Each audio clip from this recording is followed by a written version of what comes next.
Hello, everyone, and welcome to the TDLC Technical Deep Dive on Healthy Cities for All. First, we would like to make a note to all our participants that the first two sessions of today's program will be open to the public through Vimeo video stream. I would like to extend a very warm welcome to those who are joining us for the first time, as well as our esteemed participants. We have a very exciting lineup of speakers and presentations today, where we will take a forward-looking stance and explore what may lie ahead for cities as they move towards a healthier future. My name is Victor Molas, and I am the team lead of the World Bank Tokyo Development Learning Center, TDLC, of the World Bank. And I will be the moderator for you today. As part of the TDLC mission to share global and Japanese practices, knowledge, and expertise, we are opening today's session, two selected sessions of today, of the technical deep dive to the wider audience of practitioners, experts, and other interested stakeholders in key urban development topics. Healthy cities for all is a critical topic today, and it's more relevant than ever, given that we have been over a year with this pandemic. The public sessions we will have today will explore key aspects of this topic. And before that, let me just give a few housekeeping announcements. So the first session of today will be conducted in English, while the second one will be both in Japanese and English languages. If you are watching this as a public event through Vimeo, please refer to the instructions on how to access the translation posted on the Vimeo page. Now, let's start with our program today. Health and wellness are at the heart of this pandemic.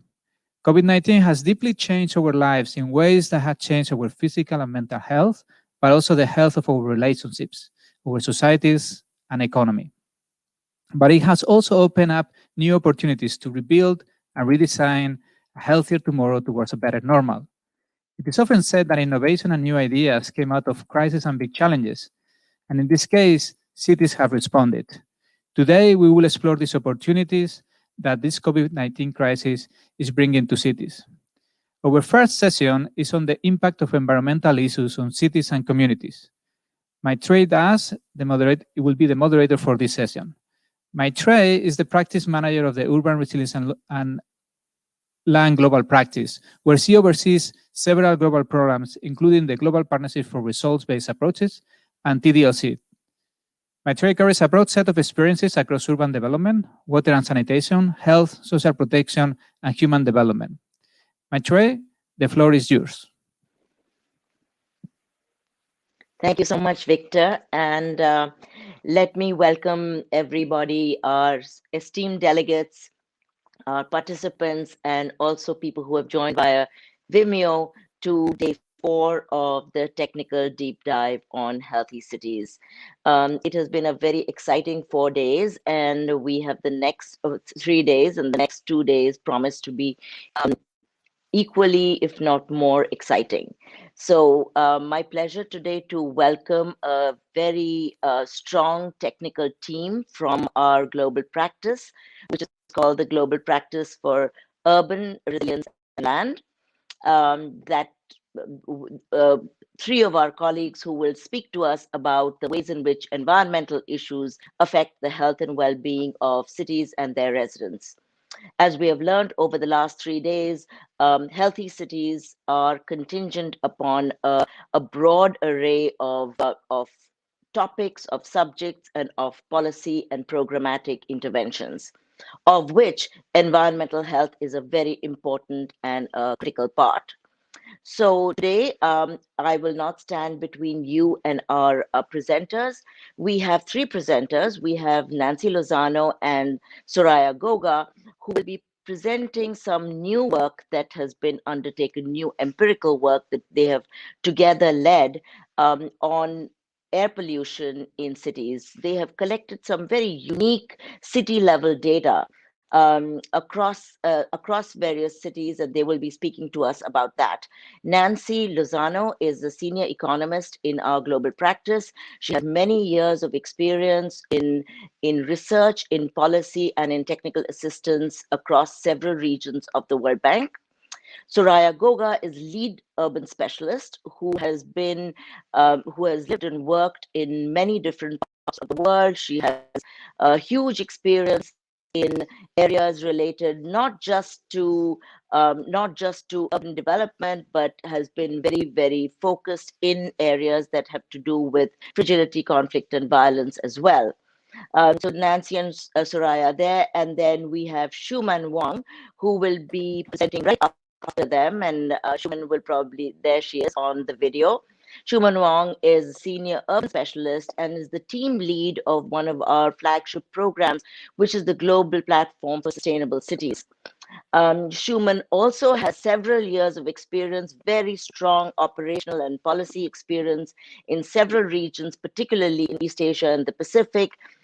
All three of them are very hardened, I would say, task team leaders of the World Bank. And if you know the World Bank, you will know the ordeal by fire that our task team leaders have to go through to reach the point at which the three of them are. So I'm very proud to introduce them. And let me hand it over first to Nancy and Soraya. Over to you, Nancy and Soraya, on air pollution. Excellent. Thank you. Can everybody hear me? Yes. Okay. Thank you. Thanks a lot, Maitri. It's a pleasure to be here. I'm going to start presenting and then Soraya will come in. So let's get started. So like Maitri was saying, we started this work some time ago to really try to understand what are the links, or whether our question was, are there any links between pollution and the prosperity of cities, the competitiveness of cities? So we started with many questions, and we saw that some of the studies that existed out there actually put or had identified a strong link between pollution and health, and that's probably the link that we are more familiar with. But there was less about the links between pollution in a city and its competitiveness. What are the channels through which pollution can end up affecting the competitiveness, the prosperity of a city? And that's where what we set out to do, to try to understand those links and identify the channels through which those links acted. We also wanted to understand what is it that the cities could do to manage environmental pollution in a way that actually contributed also to strengthening their economic base. So we created also a compendium of best practices in the cities. It is a challenging endeavor, and that's why we wanted to bring experiences of cities that have done it successfully. One important message that we identified is that pollution is not necessary for development. There are examples out there of cities that have actually developed without polluting, and some cities that actually took a step back when they saw that they were sacrificing their natural beauty or their quality of their environment, and decided to manage the pollution in their cities. So let me tell you a little bit more about what we did. We took a large sample of cities and combined it with information on air pollution, and we wanted to see how is it that pollution and GDP per capita at the city level correlated. And the graph that you see on the left is what we found. This is a regularity that we see, which tells us, and that is known in the literature of pollution, and what it's telling us is that at low levels of pollution, we often see, at low levels of GDP per capita, we see rising levels of pollution, the left part of that graph on the left. And then at a tipping point, then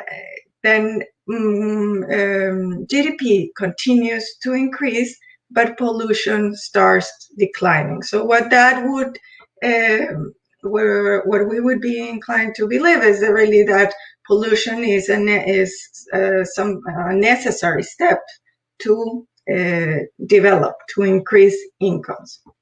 But what it's important to keep in mind is that this regularity misses the fact that with lower pollution levels, we can see stronger economic growth through the improvements that reductions in pollution lead or bring in health, and through improvements in health, the increases that it can be in productivity. It can also make a city more attractive to firms, to visitors.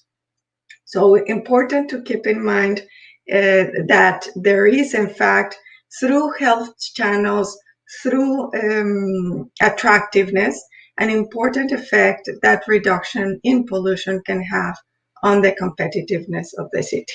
Now, we needed the evidence to test this hypothesis, right? So we went out and using firm level data for the world, and then also focusing for Africa, we said, okay, let's look at what is the impact of pollution on employment growth in cities. What is the impact of pollution on labor productivity growth? And we again found that there are that this inverted U, or that this initial pollution level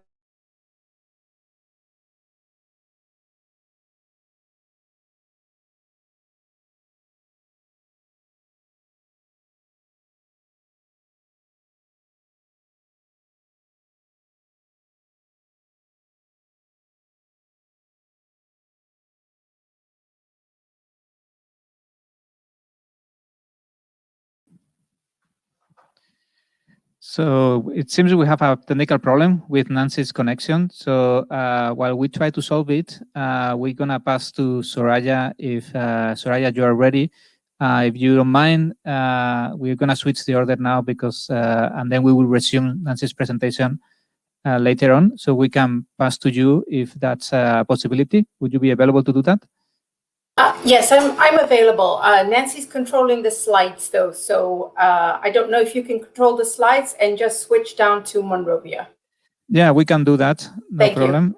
We will do it. Give us just a second, and we will Okay. show your slides momentarily.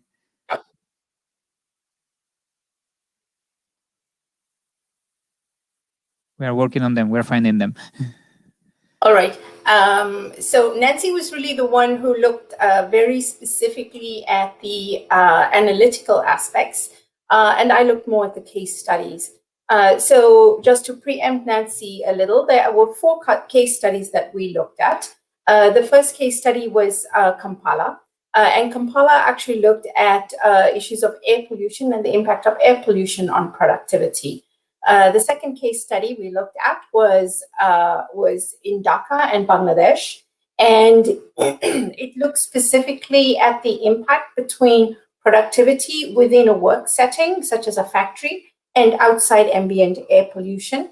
The third one was actually in Zanzibar, in Tanzania, and that examined the impact of pollution, primarily solid waste management and plastic pollution in the ocean, on tourism, so perception of tourists and whether they would return to the island, and made some inferences on productivity. Now, the final one, which I actually want to present to you, is really the one that I'm most interested by, and I think you will be most interested by, which is actually Monrovia in Liberia, and the impact of pollution on the productivity of the market.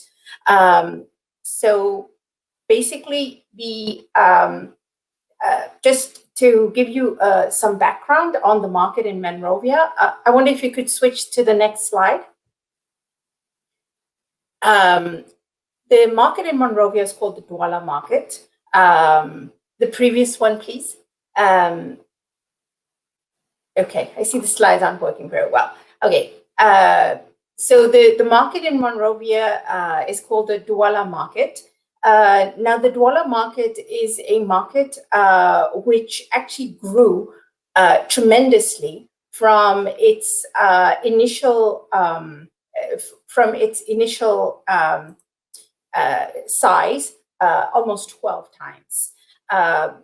As you know, what this meant was that there were significant problems within the market. So, for example,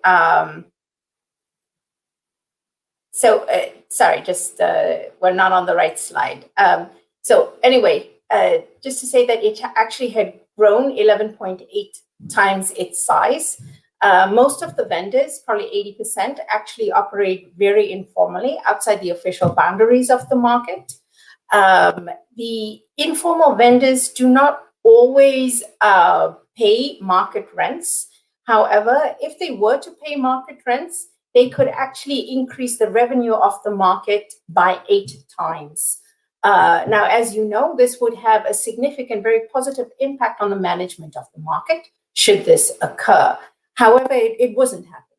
And one of the reasons it wasn't happening was because the organizational structure of the market was actually quite troubled. The local government and the Markets Association had entered into an agreement, but the Markets Association did not pay the local government its dues. As a result, there was really significant infrastructure issues within the market, including the drainage network was non-existent. And also, very importantly, there was a significant lack of cold storage within the market. Okay. So, with regards to health and sanitation, there was a very high risk for disease spread. Nearly all vendors self-reported illnesses within the market itself. There were a lot of open waste sites. Toilets, water points were extremely overcrowded.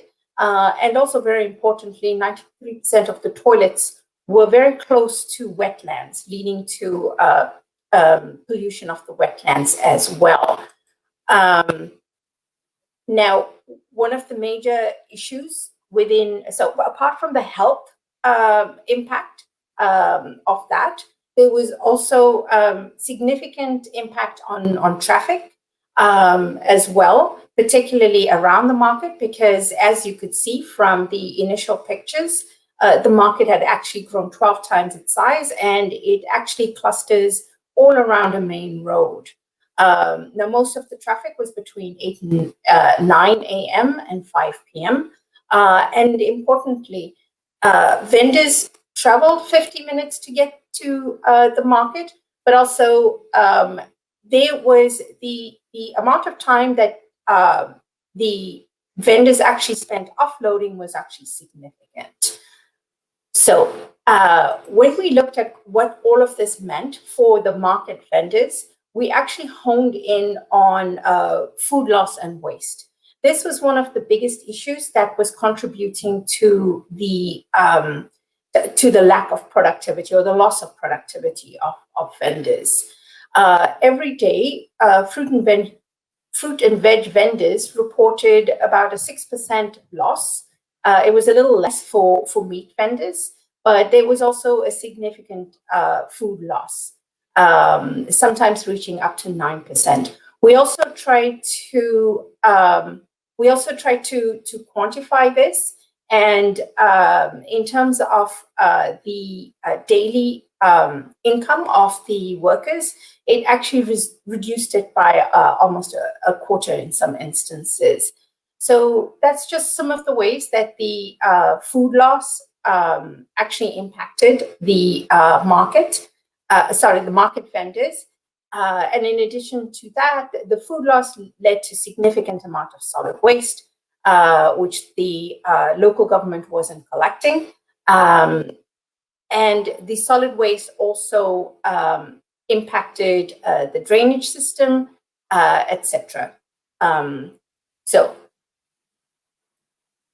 Sorry, could you, I think we're on the wrong slide. Could you push forward the slide? Thank you. This was the traffic and congestion. The next one, please. Great. The next one, please. Okay, so I just want to talk a little bit about the decision management tool and the gap analysis that we did. So for each of the cities that we studied, we actually developed a little bit of a matrix on how the local government could assist in resolving the pollution vector. I'm only going to focus on Monrovia. So one of the main ways which local governments can actually address the pollution and productivity nexus is actually through the regulatory framework and regulatory gaps. So in Monrovia, we actually looked specifically at what were the gaps. And we found that the issue really wasn't laws. It was, again, the enforcement of laws. A second issue that we found was the absence of really comprehensive waste recycling and reuse programs. For example, you would recall that I said that there was significant food loss. As you know, food loss could be used for composting, and especially in Liberia, but this was just not happening at all. You know, the second issue, as I mentioned previously, was the market management agreement was actually very poorly written, and it allowed the Markets Association to not pay the local government at all. And in return, the local government then struggled to provide services to the market. Next one, please. Okay, the second gap that we looked at was actually a capacity gap. You know, finances feed into this, right? Because the local government was actually not receiving any income from the market, it actually lacked human resources, or it just didn't have the human resources to actually address issues in the market. I mean, you know, you're talking about a market where there's about 3,000 vendors. Because the responsibilities of the market was really across not only the Monrovia municipality, but also the EPA, the environmental agencies, as well as the water utility for the drainage. There was just not much coordination, right? And then finally, there was just not, the Monrovia municipality just did not have the finances to buy equipment to actually service the market. Next, please. Okay, and then again, I've spoken about the capacity gap, the coordination gap. So this slide just talks a little bit about the that particular gap. Okay, next slide, please. I just want to point you to the best practices that we did. We actually looked at the best practices, and we looked at 7 case studies, and I would really urge a lot of you to go and look at these case studies. These are cities across the world which we found were extremely good at managing pollution in a way that did not impact their competitiveness. Okay, I see Nancy's back. So back to Nancy. Excellent. Thank you so much, Soraya. And sorry, everybody, that my internet apparently crashed and I didn't realize. So I thought I was giving a great presentation, but apparently nobody was able to hear that. I think if we can go then back to, I think you lost me at slide 4. I'm sure, Soraya, you already got much of the details that I was actually going to introduce from those slides. So I think just to recap here, the key message is that the impact of air pollution on productivity, on firm productivity and labor productivity and employment growth is important, and the negative impact starts very early in the production of pollution. In the next one, I was just going, in the next slide, I was just introducing the examples that, the next one, please. Next, please. I was introducing the 4 examples that, the 4 case studies that we did, but as Soraya probably already mentioned, today we only wanted to discuss Monrovia, which Soraya was pointing at, and Kampala. But the other ones are important also because they talk about different vectors of pollution, such as in Zanzibar, water and ocean pollution, which is also very important in many coastal cities.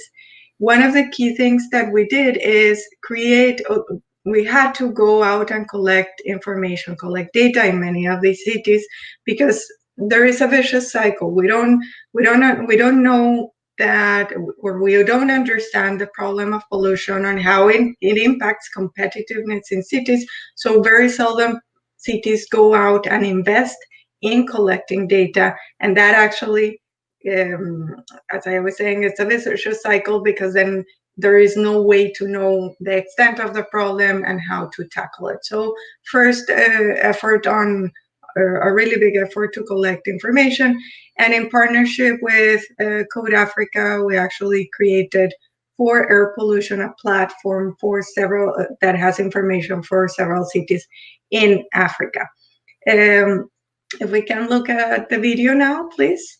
This is a video that will tell you about some of the data that we collected, and will show you the dashboard that is available for African cities. Hello, my name is Constant Kapp, an urban planner and researcher, and the Senior Product Manager at Code for Africa's Census Africa team. I'd like to briefly tell you about an air quality monitoring dashboard that we have developed for African countries with a primary focus on urban areas. Air pollution causes about 700,000 premature deaths in Africa. In addition to these, exposure increases the risk of respiratory diseases and cardiovascular conditions. It also has a negative impact on the environment through destruction of biodiversity and the emission of greenhouse gases. The social and economic impacts of air pollution include missed schooling due to ill health, reduced productivity, and loss of income. Air pollution in sub-Saharan African cities appears to be on the rise with respect to many key pollutants. The leading pollutant is particulate matter, which is composed of sulfate, nitrates, ammonia, sodium chloride, black carbon, mineral dust, and water. Among the main causes of urban air pollution is the use of fossil fuels in transport, power generation, industry, and domestic sectors.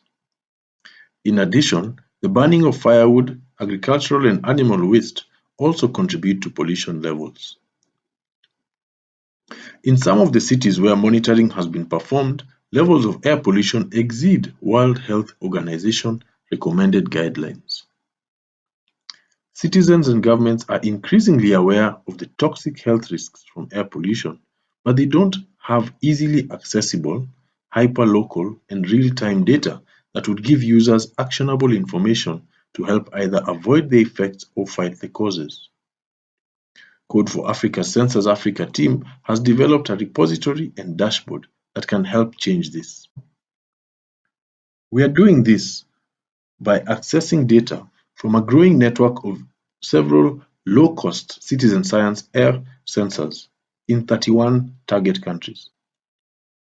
These can enable ordinary people and civic watchdogs or civil society organizations to measure and monitor the quality of real-time air in their communities. This data is complemented by Code for Africa's own mobile sensors that are found in 4 countries. The dashboard allows researchers to access data from 1,241 sensors, 524 nodes, in 71 urban areas from 7 networks. The dashboard tracks air quality data aggregated via API or regular manual data uploads from independent citizen science or academic research networks across Africa. The map allows one to zoom into a country of interest and access information from the monitors in the particular country. The user can also select a particular network out of the 7 different air quality networks. The charts provided allow a user to have a more in-depth look at the aggregated data from the different networks through different classifications, including network coverage, urban versus rural, country coverage, worst and best air quality locations on the continent that month, the worst and best nodes that month, indoor versus outdoor, measurements being taken, most dangerous day and time, 7-day trends, hourly trends. The dashboard allows users to use the API to access the raw real-time data and extract granular insights or reports. Extra resources are provided, including a guide on how to develop low-cost sensors and use air quality sensor firmware.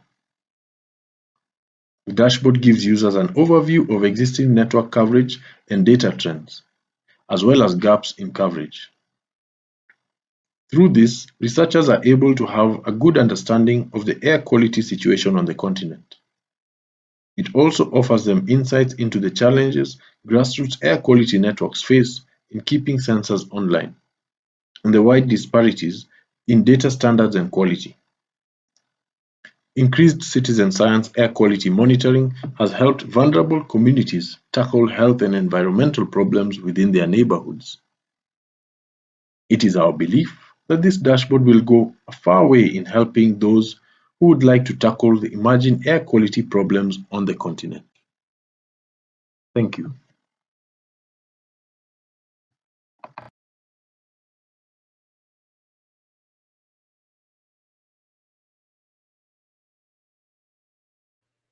Okay, now you can hear me, I guess. So as you can see, a very important effort on data collection to put together the information that is often not available in many of the cities that we work and live. If we can go back to slide 7, please.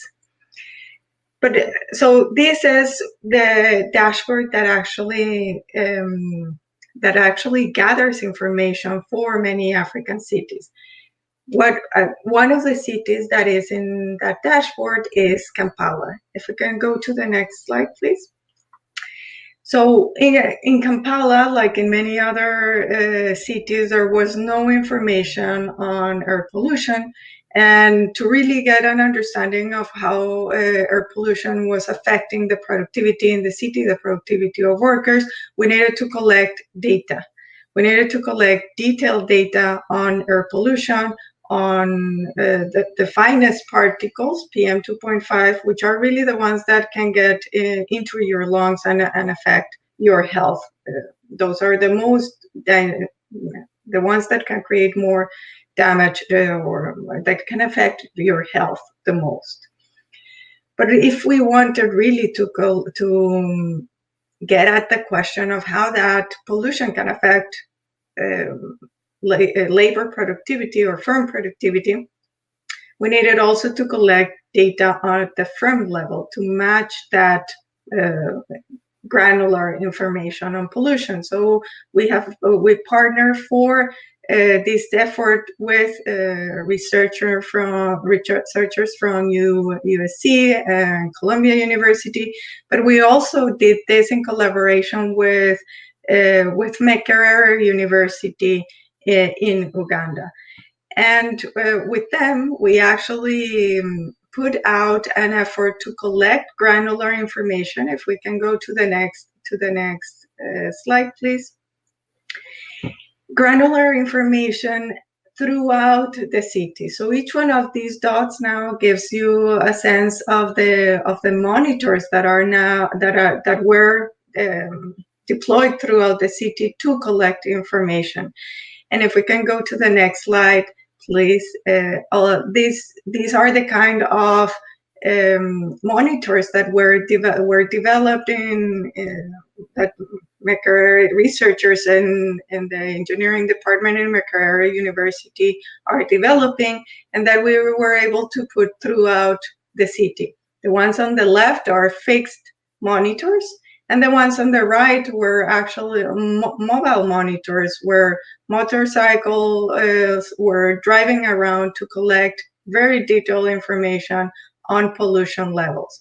And this information has now been transformed, or is now used to inform an application that Makerere University researchers have developed, and where just anybody can look at what is the air quality today in their zones. So we're not only informing policymakers, but also really informing people so that they can take preventive actions and take care of their health. Now, this information, as I was saying, combined with firm level information, is allowing us to learn about how is it that firms are taking decisions, how is it that firms, the decisions of firms are being affected by pollution, and their productivity is being affected by pollution. We're finding evidence that it is in fact affecting firm productivity, but also we're finding evidence that managers that are more educated, that have more information, are also taking preventive measures to protect their workers, which is an important finding because it tells us that from the policy perspective, sharing information about the impacts of air pollution on productivity can actually lead to firms and managers taking measures that can actually protect their workers.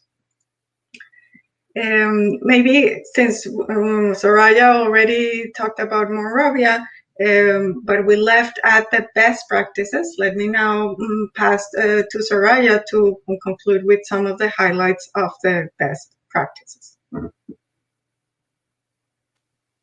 Thanks so much, Nancy.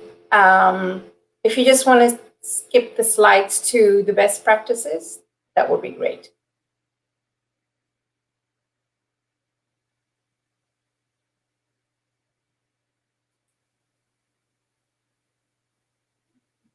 All right, so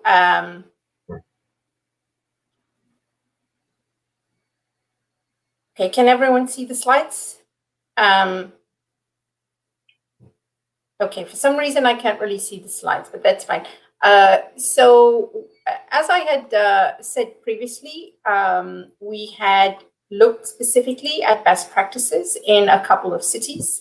And we found that the majority of the cities that we looked at were really talking about issues of air pollution from cars or primarily from industry.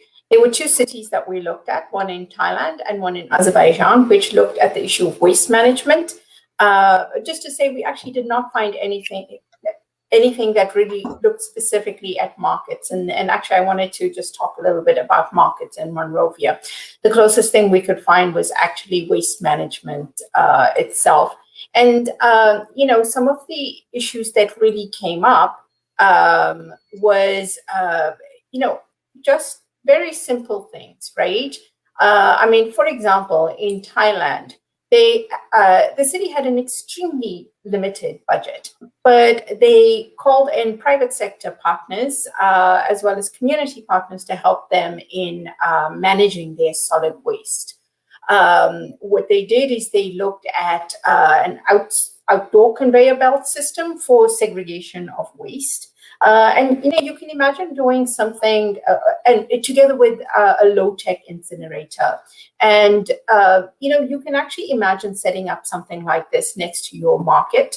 In addition to that, and it's actually not here, but in addition to that, you know, you could also think about really setting up some composting type of system near or next to your market, and then on selling that compost, for example. Another one we looked at was in Baku in Azerbaijan. And here, what they did was really focused on the landfill. They actually totally rehabilitated the landfill itself. I think the interesting part about the Baku example was that there had to be extremely close collaboration between the central government and the municipality. Soraya? So yeah. So sorry to interrupt, but okay, that was my last thing, Maitri. Thank you so much. I think we will switch to Xueman because we just ran over on this session, and I'm cognizant of how late it is in East Asia. So thank you, and I'm sorry to interrupt you, Soraya. Let's move to I was Xueman. done. All right, Nancy and Soraya, fantastic. Thank you. Okay, let's bring Xueman in on stage. Thanks so much. Great. So thank you very much, Maitri, and thank you, my colleagues there. So I'm going straight forward to my presentation. I know I'm running out of time, and I try to share my screen, but seems without success, I cannot share. So let me see whether it's whether it's possible that the colleague from Tokyo, you can share my presentation. Ian, is it possible to share Xueman's presentation, please?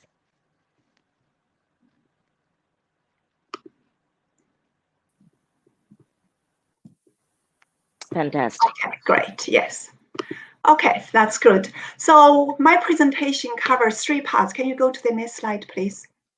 Yes, so I will first talk about what are the implications and causes for the urban heat island, and then talk about the solutions. So when we talk about solutions, I will focus on more nature-based solutions, focus on land use planning. And finally, I'd like to share with you some preliminary findings about the case studies, the project activities we are doing in the city of Guangzhou, China.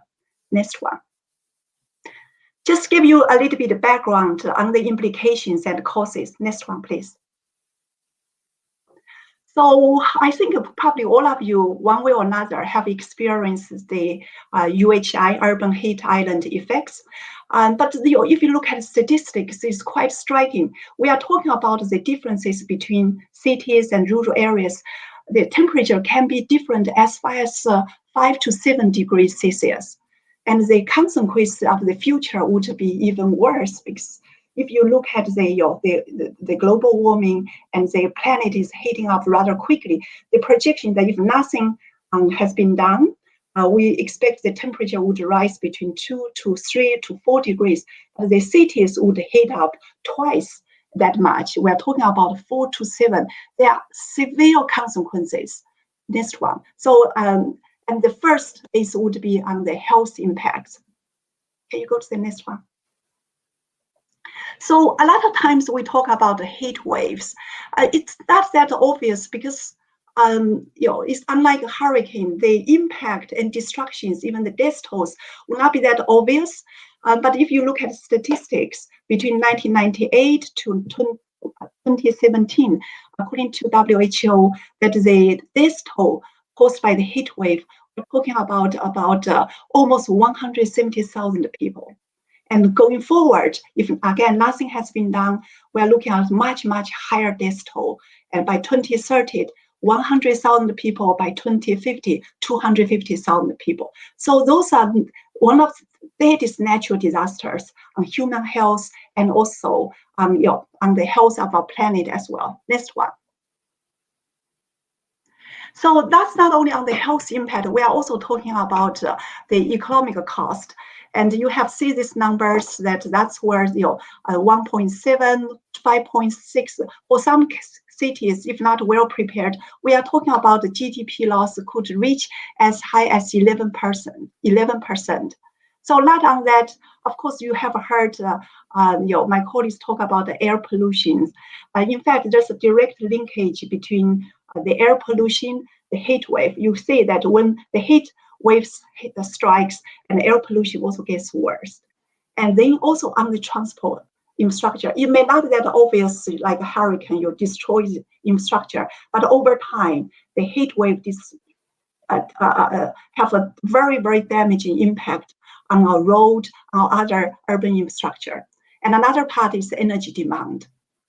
And naturally, during the heat waves, we see the spike of energy demand due to the air conditioning.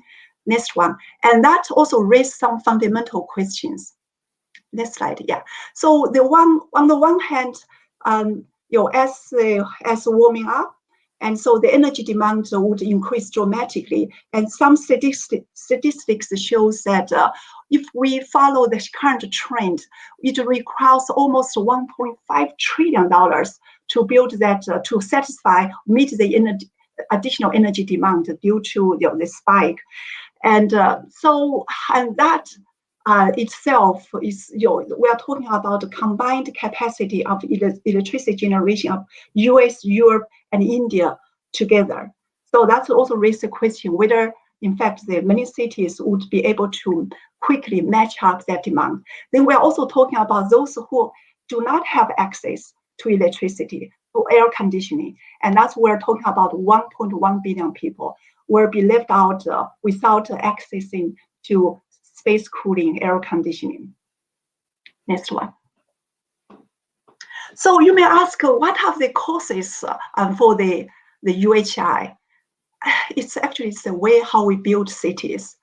And most, our cities, really most of the areas concrete. And not only the concrete, we're also talking about dark urban services.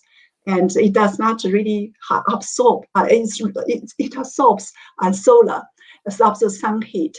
So lack of vegetation. And also, of course, these cities full of cars. So that's also a lot of cars, transportation, industry, and also as well as the space cooling. All those generate a lot of residual heat and also heat up the area. That's why you see the urban core normally is where the areas suffer most UHI. Another one is also how we design the cities. The cities block the wind, which will come back, and so they trap the heat.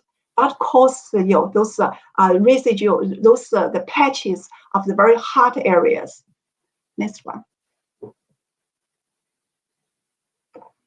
So what are the overall solutions to the UHI? Next. So this is to give you an overview on what the different colors have, in fact, represent different approaches. But what I will do is that, next one, please. It's just we eventually talking about 4 approaches. The first one is that it's straightforward. It's how you use nature to cool down the surrounding areas and also reduce energy demand. And that includes how you leverage the green spaces, water bodies, and how you also manage the wind flows and how you design the city. So that's part very much related to how we do better land use planning, spatial planning. And that's where my focus of the presentation. So that's one part of it. And the second part is that how you also create cool services. That's where you use a solar reflective material, cool pavement, cool walls, and those you can also avoid those dark urban services. And the third part is we are also talking about how you reduce the heat waste. For example, less cars, and how you also allocate air conditioning. And the fourth part, of course, air conditioning, where the demand for air conditioning will increase, and there's a whole work and studies as well as application of technology, how you make your buildings more energy efficient. This is not part of my presentation. That part is very important. But here we also say that how we can use other so-called passive solutions that would help limit and reduce the demand for energy. Next one. And I'd like to show you, I think you probably want to say, I'm sure they will circulate the presentation. This is such a very nice summary what Singapore has done. Singapore, as we know, is a tropical city-state. It has identified 72 measures on how to address UHI. And so this is, all those 4 approaches, and that is a very nice summary what different measures. And there also, if you are interested, there are more information you can actually find on the internet. This one. So this one. So let me just focus on the spatial planning and why this is important. Because how you use your green and blue assets not only good to reduce UHI effects, but also very good for health benefits, climate mitigation and recreation, and many other benefits that those natural assets that will be able to provide to the cities and to the residents. And that's eventually come down how you plan how you manage your land, and so how you integrate ecological planning into the overall city strategy. Here I give you a few examples, and how we do it in the way is not only good to have some green space here and your blue the waters here and there. It's really, I think the idea is that how you build that ecological corridor or green connectivity that would connect all the different natural assets, green spaces, water bodies, so you can maximize the cooling benefits, maximize the health benefits, maximize many other benefits. And here, also let me show you the next slide, what some other cities are doing and what we're trying to do in a number of cities. Next one, please. So this is what Edmonton is doing, the city in Canada. So what they're trying to do is that first, they use the GIS to identify where the natural assets, where they are located. And the next step is to establish an inventory of ecosystem services those assets will be able to provide, and how many people would benefit from that. What kind of services those different assets provide. So the idea is that once you have this overall structure, then you would see, number one, and how make that connection, and where you need to make investment to so-called ecological restoration, and how you utilize those benefits, and raise awareness. And also quite important is that that would very much help to do the town management as well as the city, even the province management. You look at the neighborhood, you look at the township, and they look at the cities as whole, then look at the provinces, look at the city. So eventually that help the much larger area or regional, you can establish this regional pattern that would connect, have this green connectivity, and that would have a lot of positive impact on health and the cooling benefits. Then, next one. And then another one is that we also look at the work as London has done, is that they make an estimate. Once we have understand the ecosystem services, can you go to the next one? Thank you.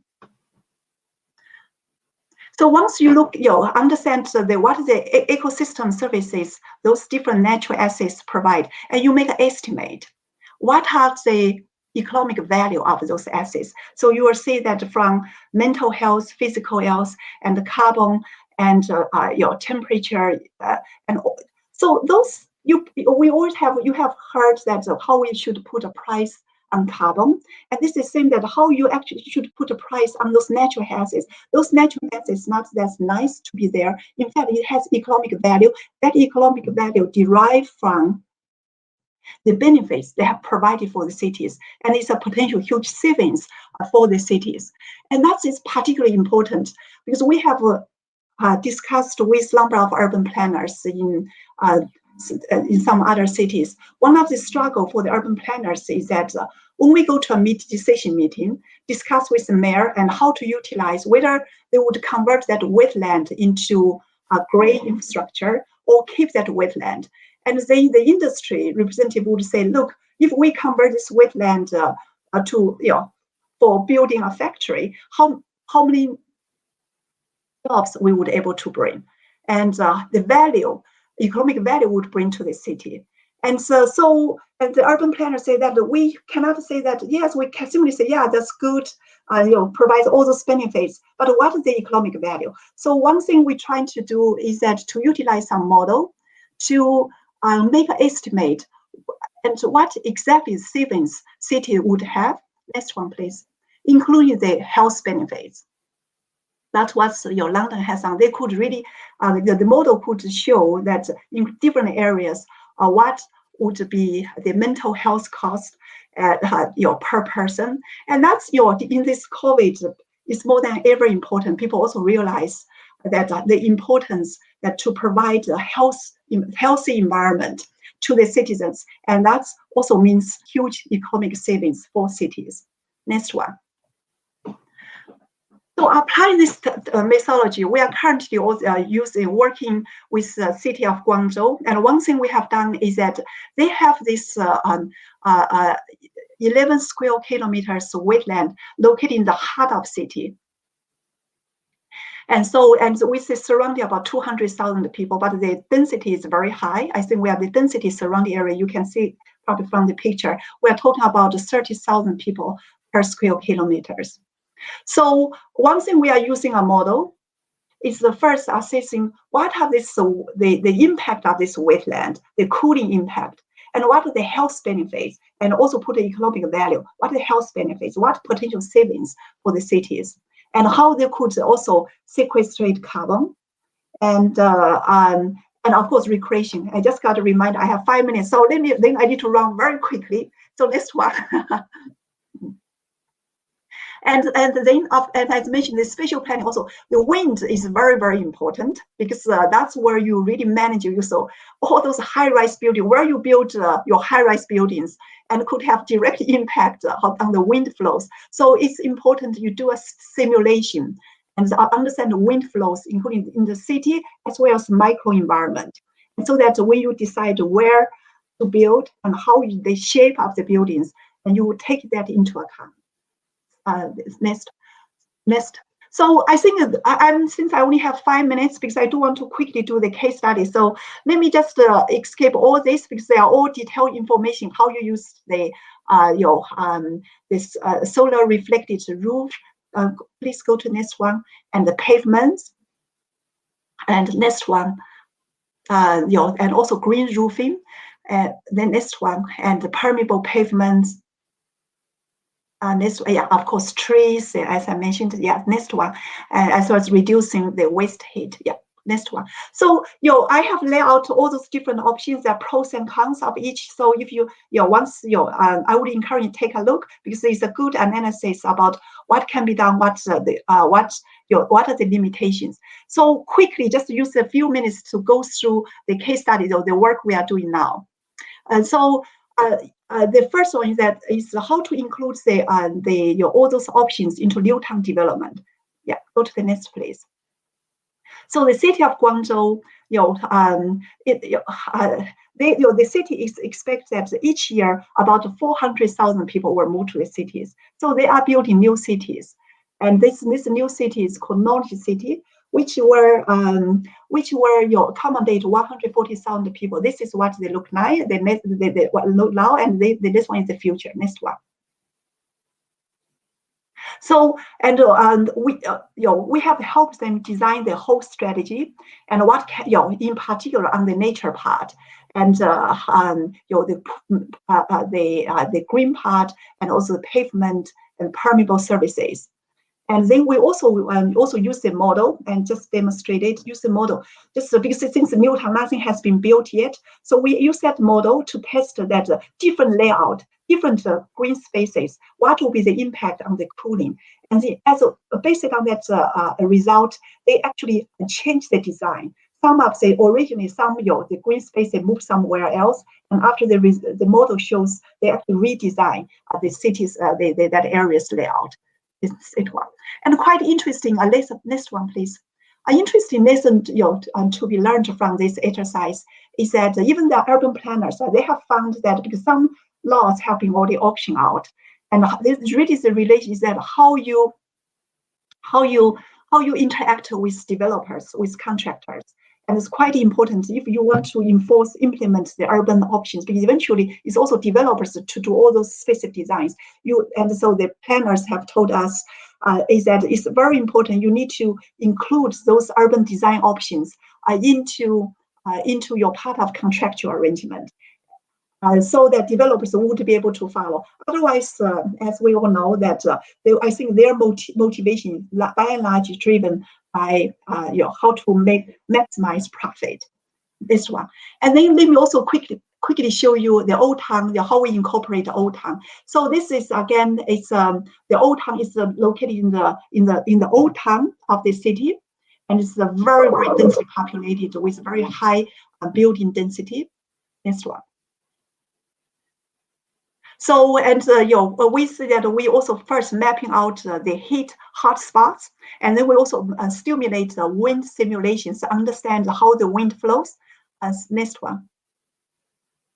And that's where of course, compared with the new area, we have limited options, and that's what we have that's with our recommendations. Really focus on the cool alleys and also the roofing and increase the green spaces. Next one. So my last slide is very much about, and also quite interesting insight from our project is that, and everybody recognize, of course, there will be additional cost. We are the estimates about 600,000 to 750,000, but then the gains could actually be over time. We are talking about quite large gains by investing this. But again, the same problem with developers. Developers is, the residents would receive all those benefits by reducing the energy demand. But the developers again have very little incentive because they've built and they have what they left. So there's a whole issue that how you really share that benefits, and what will be the mechanism to do that. So there will be a last slide to show the sources if you go to last slide, and that's all my presentation. So if you're interested, this the manual joint produced by ISMAP and the Global Platform for Sustainable Cities, lay out all the very practical options, and then the case studies and the options I just mentioned will be released by the end of this year. So thank you very much.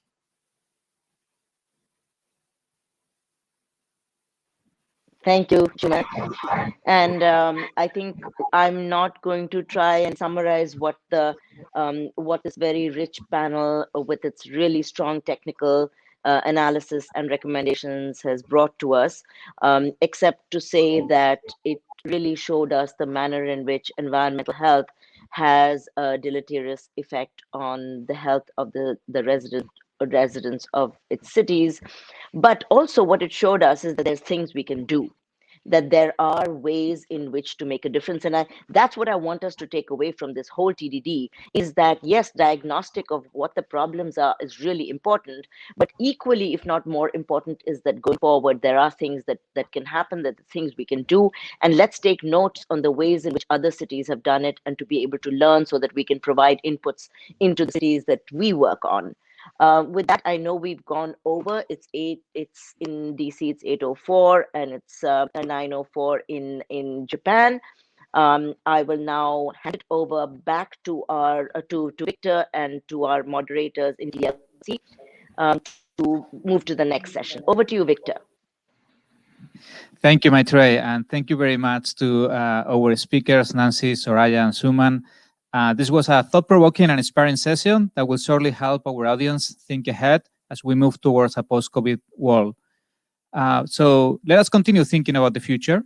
For our next session, we jump to promoting well-being and a new urban lifestyle. A case study from Satoyama in Kobe City, where we will distill insights from the Japanese experience. Japan is one of those countries which are a synonym with the word health and longevity, and in this case, we will not be disappointed. Mitsuhiro Yamasaki, World Bank consultant, will be the moderator. Mitsu is the CEO of Mitsu Yamasaki LLC, an international business consulting firm focusing on innovative urban planning, sustainable design, and strategic economic development. Previously, he worked as the International Business Development Officer for Prosper Portland, where he led export development and foreign direct investment recruitment efforts for the city of Portland, Oregon. Mitsu, over to you. The session is yours. Thank you, Victor. おはようございます。こんにちは、こんばんは。山崎光弘と申します。よろしくお願いします。今日はですね、皆さん長いセッションでお疲れかもしれませんが、これから、神戸の事例ということで、新しいライフスタイル、特に、地形と、自然を生かした、緩やかなライフスタイルを、神戸の、実例をもとに、お届けしたいと思います。今日のスピーカーの紹介です。今日は、実際のスピーカーお一人と、動画でお二人参加されます。はじめのスピーカーは、出口浩二さん、神戸市の国際部国際課の出口さん、よろしくお願いします。それから動画で参加される、企画調整局の梅沢明さん、その後に、2つ目の動画で参加される佐藤大輔さんに、お願いいたします。今回は、だいぶ新しい事例も入っておりますし、特に、コロナ禍においてですね、ライフスタイルの変化が急激に起きています。それにちなんで、詳しいお話を聞ければと思います。では、出口さんよろしくお願いします。はい。よろしくお願いします。皆さんどうもおはようございます。ただこちら夜でして、もう夜のもう10時ぐらいになりますんで、ちょっと私の髭も伸びてる状態でございます。はい、私は神戸市役所国際課で、国際的なビジネスの交流をですね、担当してます出口と申します。どうぞよろしくお願いします。よろしくお願いします。それでは短い時間ですけれども、神戸市の取り組みについてお話をさせていただきます。それではちょっとスライドをですね、シェアさせていただきますので、少々お待ちください。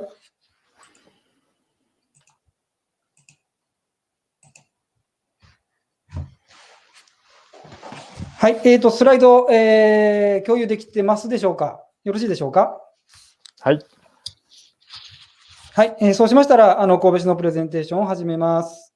まずはじめにですね、皆さんの中では、研修受けられている皆さんの中ではですね、神戸ってどこやねんと思われる方が多いと思うので、まず手短に、本当ごく簡単に神戸の紹介をさせてもらえればと思います。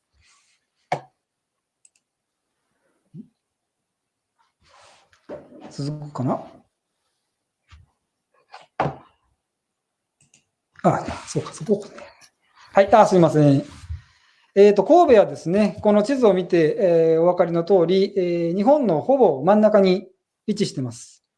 人口はだいたい150万人でですね、日本で東京も含めますと、人口規模で8番目に大きい都市でございます。地域総生産ですね、2017年の数字なんで少し古いんですけれども、日本円で約6兆5000億円。ドル換算しますと、大体590億ドルということになります。はい、では、今回の研修のテーマに沿った内容で進めさせていただきます。コロナ時代における自然環境を生かした都市開発の事例ということです。ございます。まずですね、この、航空写真を見ていただくとお分かりの通りですね、神戸はこの白いところが神戸の市域なんですけれども、山が広がっている間に、こういう都市空間、都市エリアがですね、市街地が広がっているというような地域特性を有しております。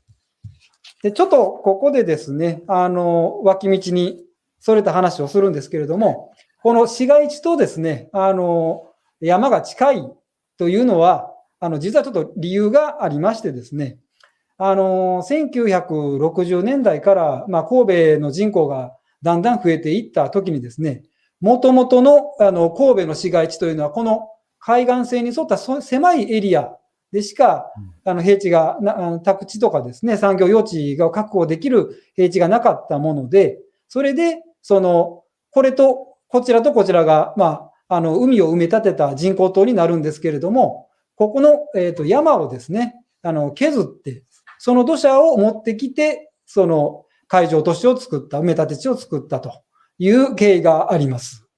で、そのような開発手法は当時ですね、海へ行くというふうな感じで、言われまして、削った山のところにこういうふうに宅地をですね、もしくは産業用地を開発していったと。そういう歴史がございます。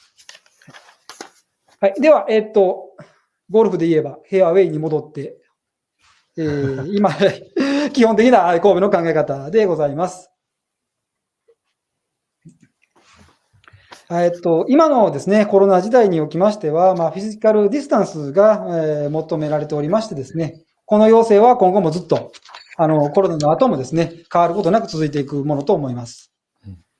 で、狭いエリアにですね、人が密集して住むと、働くっていうのはですね、それ自体は、今までは、経済的な合理性も有しておりましたし、そうした手法でもって都市開発が今まではなされていたんですけれども、それは当然ですね、人が集まれば集まるほど、ビジネスの機会も増えますし、でそこに情報が集まってきて、ビジネスもしやすいと。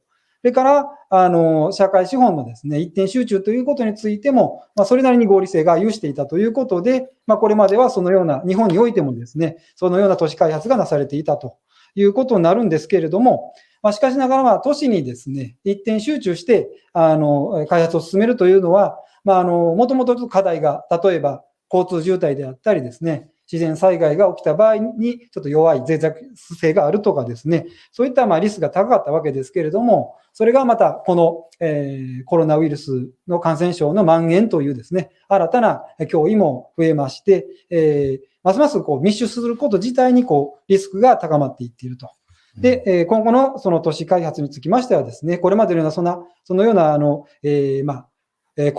高密度市場主義といいますか、そういったその、考え方からですね、転換していかないといけないんじゃないかというふうに思います。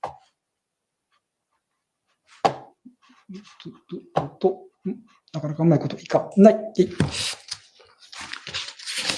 良付けのページも行きまして、はい。さっきの説明の通りですね、神戸にはですね、都市部に隣接して、豊かな自然が広がっているというのがございます。で、この、地理的特性を生かしまして、このコロナ時代においてですね、新たな生活様式、空間的にもですね、心理的にも、余裕のある暮らし方、働き方というのを提案していくというのが、今回のこのプレゼンテーションの、趣旨でございます。で実はですね、このような、神戸の都市開発、ゆとりを持った都市開発の考え方ということ自体は、コロナの前からですね、我々検討していたことなんですけれども、なので、特にコロナ時代、こういう時代になる、こういう状況になるということを予見していたわけじゃないんですけれども、今後の都市開発にはですね、不可欠な考え方なんじゃないかなというふうに思っております。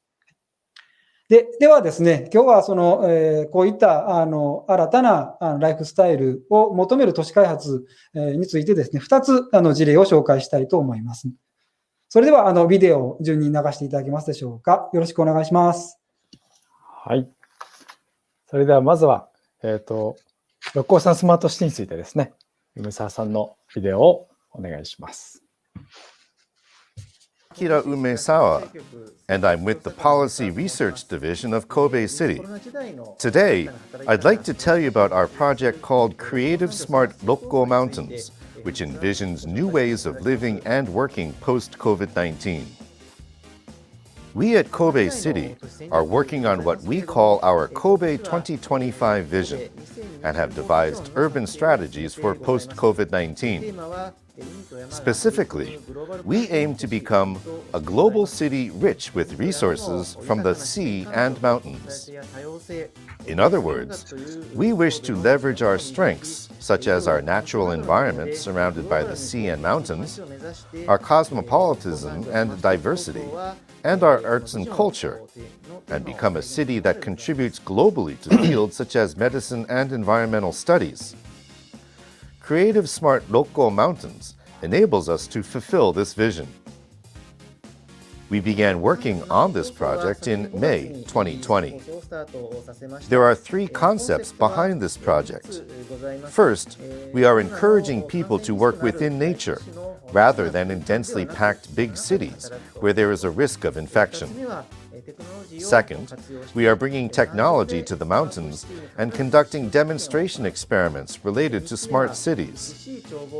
Third, we aim to spark creativity through the magnificent mountain views. We believe that being surrounded by nature inspires innovative ideas, promotes collaborations, and builds co-creative spaces or connections that spark creativity. First, I'd like to show you this video on the Rokko Mountains.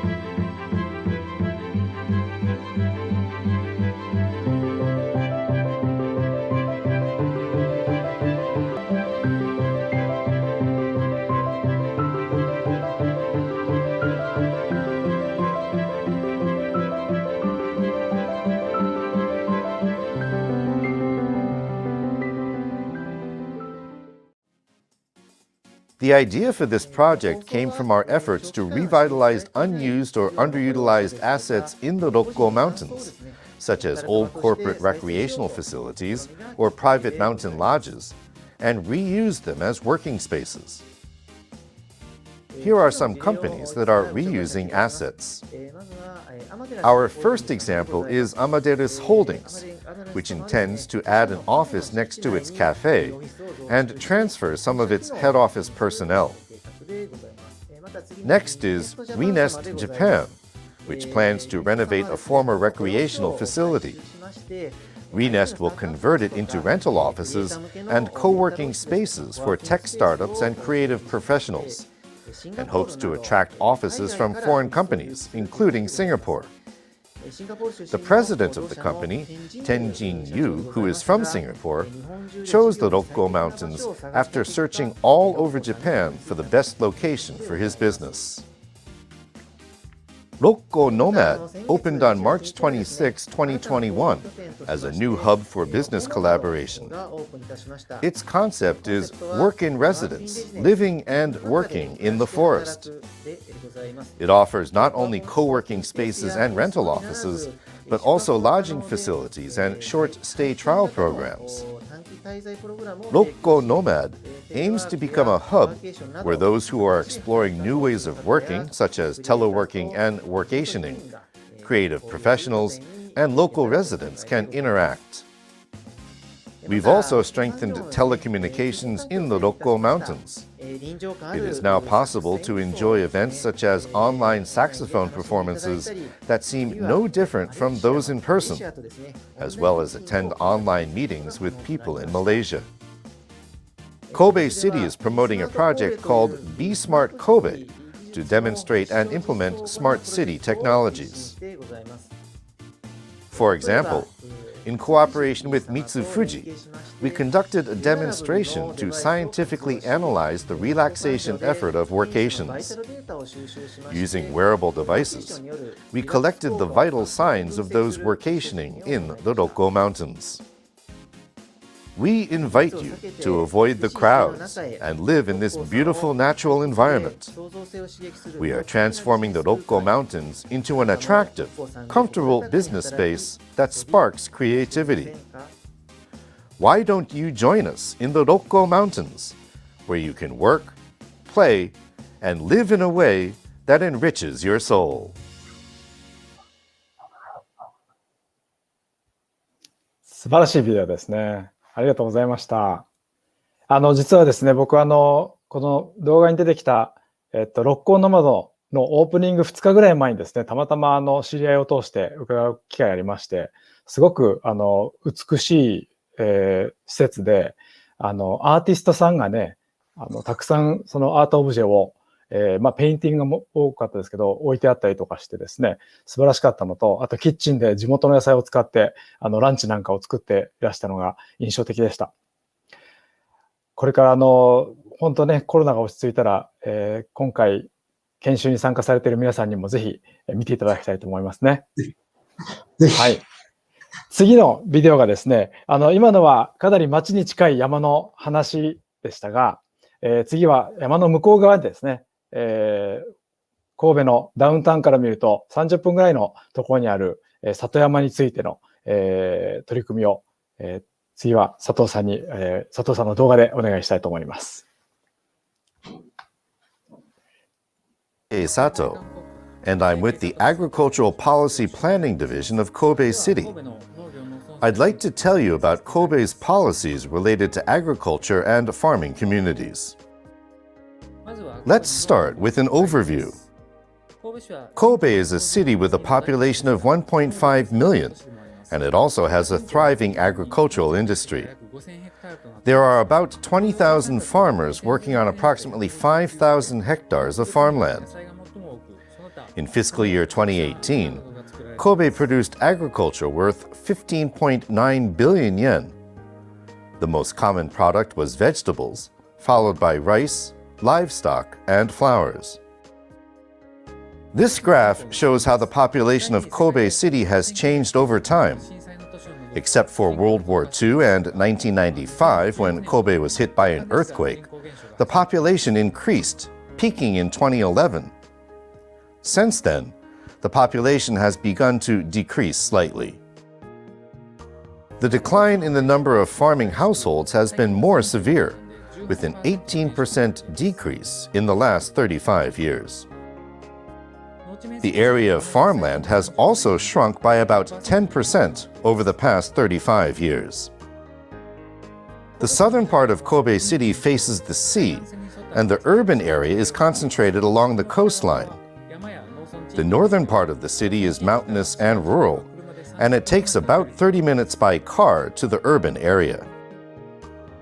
Now, I would like to talk about some regulations related to farming communities. This includes the City Planning Act to manage urban development and the Agricultural Land Law to manage farmland. This map shows how the land in Kobe City is used. The pink area is urban. The green area is filled with mountains that include the Rokko Mountains. And the yellow area is rural and used for agriculture. Development in rural areas is restricted by the City Planning Act, and basically no buildings can be built there.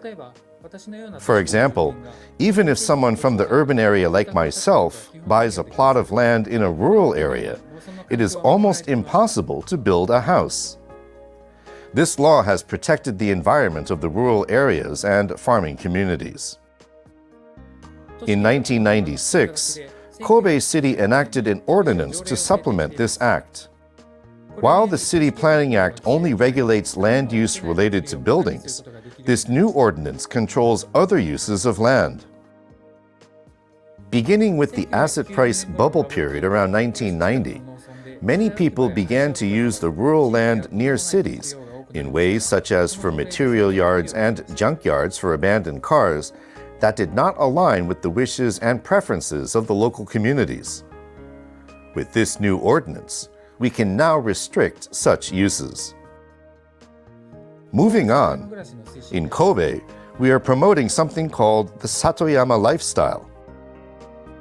This is the kind of scenery you see throughout farming communities in Kobe. In the 21st century, there have been fewer farmers in these communities due to the declining birth rates and an aging population. At the same time, due to diversifying values, more people in urban areas have been wanting to live in farming communities. Thus, we started the Kobe Satoyama Life program in 2015 and have been promoting migration to farming communities. Satoyama means areas where humans and nature coexist.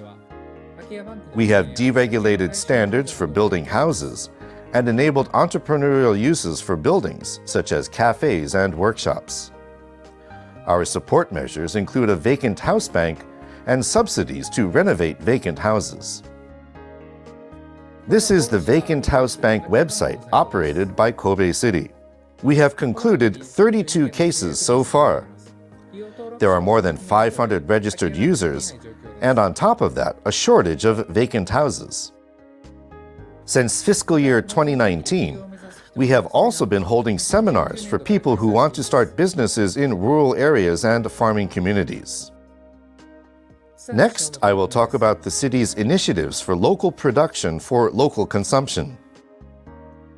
Because of the proximity between urban areas and farming communities within Kobe, we are actively promoting local production for local consumption. We are strengthening the branding of vegetables produced in Kobe so that local residents recognize and consume them. To produce trusted agricultural goods, the farmers themselves are managing the production process. We have designated farmland for vegetables that are used for school lunches at elementary and junior high schools. We hold a farmers market almost every week at a large park in the middle of the city. Here are our COVID-19 measures.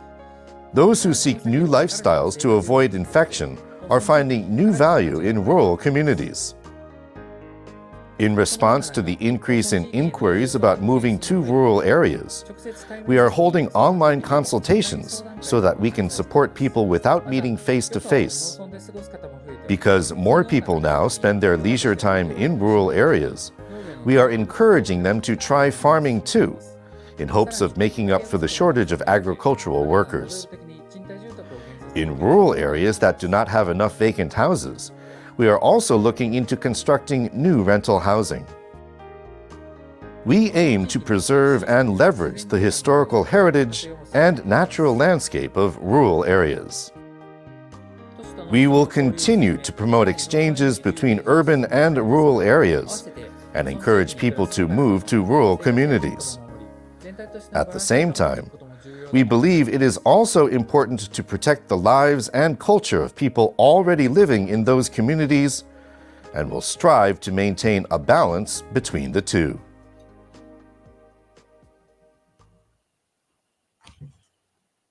はい、ありがとうございました。なかなかこう、都市と、農村、里山の、バランスを考えたらすごく面白いコンセプトだと思うんですけど、なかなか、どこの地域でもできるっていう取り組みではないような気がしますね。それではですね、簡単に、出口さんにまとめていただいて、もし必要であればディスカッションも含めてお願いできればと思います。はい、わかりました。それでは、神戸、我々が用意したスライド、最後のスライドを見ていただいてますでしょうか。大丈夫でしょうかね。はい、お願いします。はい。ではですね、今2つの事例を見ていただきましたけれども、少しだけ教訓というか課題の点についてもですね、補足させてください。はい、ぜひ。はい。ロコさんスマートシティですけれども、見ていただいた通り、今からこうビジネスができる環境に整備しようとしてるんですけれども、ただ、もともと山なんでですね、例えば食事するレストランが少ないとか、買い物するところが少ないとかですね、そういった商業施設が少ないというのが、課題でございます。現状でございます。ただですね、あまりにせっかく自然があるのにそこでまたガンガン開発してしまうと、元も子もありませんので、そのビジネス環境、ビジネスに必要なものを整えながら、例えばドローンであったりですね、いろんな最新のテクノロジーも活用しながら整備を進めていくというのが、今後の方針でございます。はい。なるほど。はい。で、もう一つ、里山開発、こちらも課題としてはですね、先ほどのビデオでも出てきたんですけれども、どうしてもその人が増えて開発していくということと、自然の保全というのは、同時に進めていかないといけない。ある意味ちょっと、二律背反することを同時に進めていかないといけないっていうところで、なんですかね、課題が、進めていくにあたって、やっぱり課題が新たに見えてくるというような、視点もありますし、あとはちょっと農村ならではという形なんですけど、考え方なんですけれども、やっぱもともと集落に住まわれている方々にとってですね、新しく入ってこられる方に対する意識というのはですね、やっぱりすっといかないところがありますので、そのあたりの調和の仕方というのも課題といえば課題かなというふうに思います。はい。そういうことを、言いながらですね、最終的にはこの最後のこのスライドに書いてございます通り、神戸市はですね、コロナとの共存の時代においてもですね、市民の方々が心健やかにですね、働いて暮らせるような、そんな街づくりを今後とも目指していきたいというふうに思っております。ちょっとですね、ここまで、我々神戸市の取り組みを説明したんですけれども、今日ですね、研修でお集まりの皆さんにはですね、実際に都市開発をされていらっしゃる皆さんにとっては、少しちょっと近未来的なですね、とこもあるのかなというふうに思うんですけれども、コロナがありまして、密集するということ自体がちょっと難しくなってきたという、これからの都市開発について、今日ですね、我々が提示した内容について、ちょっとでもですね、頭の片隅に置いといていただければなというふうに思います。はい、神戸の取り組みは以上の紹介は以上でございます。はい、出口さんありがとうございました。はい。すごく勉強になりましたし、神戸がいかに住みやすい都市なのかなっていうところは感じました。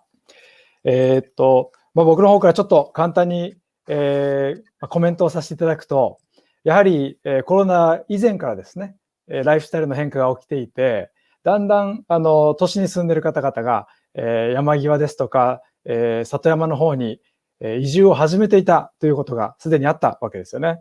で、はい、コロナが起きた時点では、それが割と神戸の中では一般化されてきていて、いろんな取り組みがもうすでに進んでいる。また、都市に住んでて都市っぽい生活をしていた方々が徐々に都市の近隣でもまたはちょっと30分通ってでも里山の方に出て行って自分たちで、自分たちのなりわいの一部として農業を始めてるっていうのが素晴らしいと思うんですね。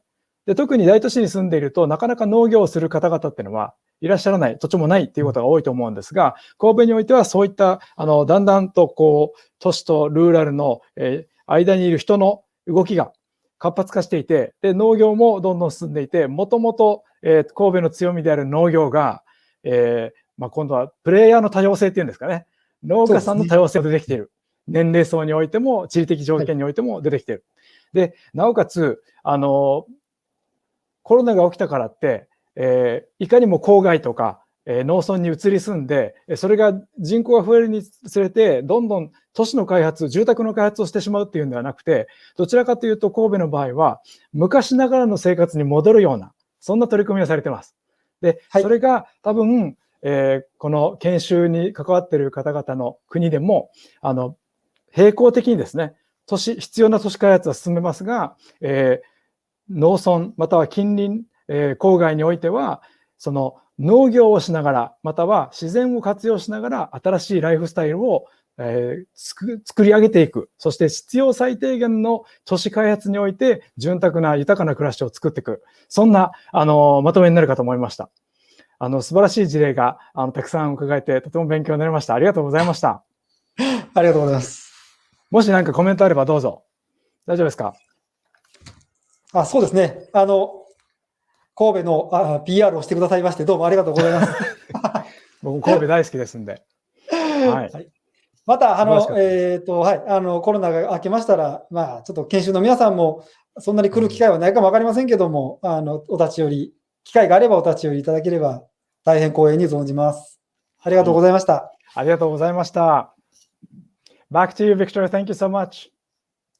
So thank you very much, Mitsu. Thank you very much, Deguchi-san, Umezawa-san, and Sato-san. I think this was an excellent case to showcase Kobe and the policies on healthy cities, and this is very specific kind of approach you are taking with Satoyama. Thank you so much.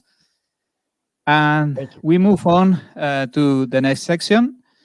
With this, we have concluded the public part of the event. So thank you all very much that have been watching through Vimeo stream. It was a pleasure to have you joining us in the TDD.